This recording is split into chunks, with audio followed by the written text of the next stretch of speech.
Somewhere where mortal men dare not tread is a spire of stone, 5 kilometers high, a column of gems and granite that reaches far up into the cloudy, starry sky, away from the matters of mortal men. This is Khoraman's Spire, the lair of the ancient Amythest dragon. Hello adventurers and welcome back to the Red Quills. My name is Ryan and welcome to day 4 of the November map making challenge. Every day this month I'm going to be creating a new map, a new video, a new portion of this unfolding collaborative world that we're creating here. So thank you for joining me, and I hope that this is going to be useful for you to create the lair of a sage dragon. So as we go through today, what I'm going to do is I'm going to create the lair. I'm going to talk about the processes, the actual inhabitation of the lair, how we can create a challenge for the players, how we can weave it in to the abilities and the lore of the dragon as an individual, and of course additionally how this fits into the world of Requield, which is the collaborative project that we're undertaking for this month. So in the lore of the world that we've created so far, in the rubric that we're using, the sort of guideline that I've given to the other world builders so that we can create something that's cohesive in terms of a world history, we've only got a creation myth and a prophesized end of the world. And what that kind of means is that everyone can make up their own mythologies. We can all have our own pantheons of gods if necessary. We can all create our own lore and our own explanation for things. And I really like that because it gives this world this sort of very fruitful, very interesting, very nuanced feeling of explorativeness. Explorability. You know what I mean. So today we're talking about Khoraman's Spire. Now the idea is that after the creator god was killed in this world and, you know, his body fell to earth, all that ambient power went out and sort of started coalescing into the shapes of gods. And the early mortal races started worshipping them and creating their own pantheons. And this Khoraman, this Amythest dragon, is the final result of that process. So he didn't grow up. He wasn't ever a child Amythest dragon. He is the only one of his kind. He is a god, basically. But still, you know, within the confines of the stat block, he doesn't have the unlimited power that someone in a pantheon does. That's just how his origin is sort of framed within the history of this world. Now, for those of you who haven't got Fizbans, which is, of course, the D&D 5e book that has a lot of details on different kinds of dragons, new powers, new lairs, new items, new feats that are dragon associated. Firstly, I'd recommend it because it's actually a fantastic book. But secondly, you don't necessarily need it because it is online, and I will give you some of the details here, and I will link it in the description below as well. So what we're looking at is an ancient dragon. And first of all, those are extremely powerful. We're talking CRs of over 20 here, and this one in particular is a CR 23. So this is going to be a challenge to your players, even at high levels. And I did that on purpose because I wanted to make something, you know, that felt, you know, big and interesting, but also because the more powerful a dragon is, the more it gives us as map makers the opportunity to explore those powers within a lair. So what I'm going to do is I create the spire and I map out the different areas. We're going to see about how we can incorporate those themes into the lair itself. So I'm going to start with an A4 piece of paper. All of the materials are in the description below if you want to find them. And we're going to start at the bottom. Now, Amythest dragons are really, really interesting because their powers are actually focused on psionics and gravity and the astral plane. So it's immune to being frightened. It has immunity to, you know, force damage and psychic damage. It has telepathy. And because of that, it makes a great NPC of like a lore keeper, someone who sits atop their spire, separated from the world, and collects knowledge about the world. So if the players need a secret about, for instance, the end of the world or the location of another mythical area like the Gates of Night, they will have to undertake the pilgrimage to Khoraman's Spire, climb through the various caverns that lead to the top, and only then, once they've proved their worthiness, will the dragon actually speak to them and even hear their plea for knowledge, for information, for secrets. And so that's what we're going for here. So I'm going to start at the bottom with the Crystal Maw. Each of these chambers I'm going to give a different function to. So this one is a puzzle room and a lore room. And so what I want to do is kind of introduce into the idea that it's not going to be as they expect in this lair. So it's filled with crystals, of course, because he's a crystal dragon, he's an amethyst dragon. And it's going to resonate in this chamber with sound, any sound. The crystals, when hit, will give off a different vibration, or when you go too close to them. So it's really large ambient puzzle. In order to get further on, in order for the crystals to move, the players need to strike them or move near them in a specific order to create a chord. The more they argue, the more that sound will echo. So it's all about choosing what to say and what not to say, and being aware of your surroundings as a benefit to you.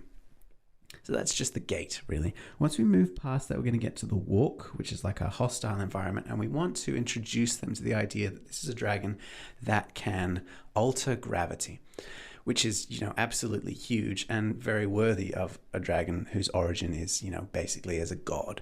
And so I'm thinking in the center of the spire is a massive crack that leads all the way down into the, the Underdark.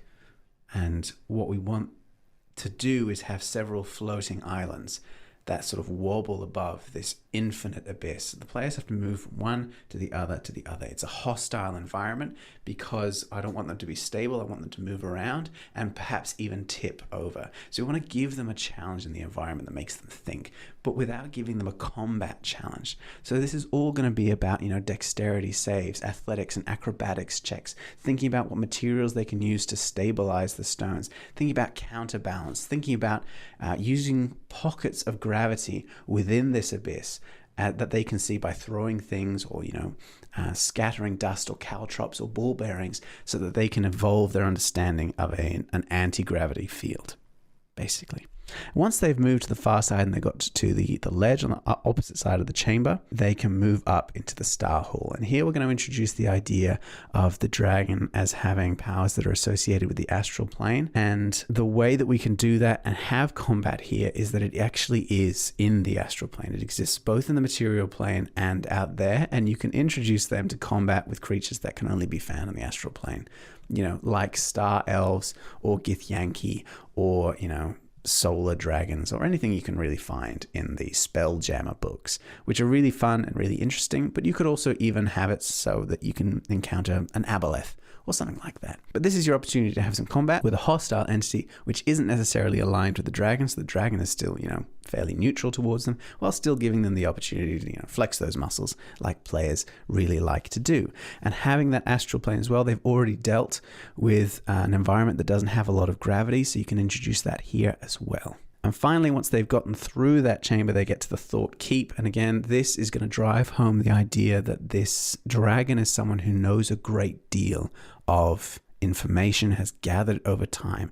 So think an enormous chamber, hundreds of feet tall, which can use, the flight of the dragon to get to it. And it's pockmarked with crystals that have been embedded in the walls, and they're thought crystals or ion stones or crystals that have specific powers. They have information stored on them, sensations or memories or powers that are particular to a certain corner of the world.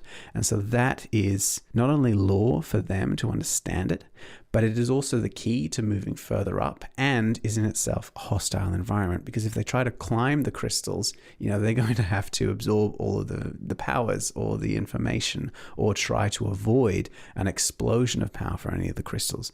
If they touch one and it contains a fireball spell, then it's going to explode on them.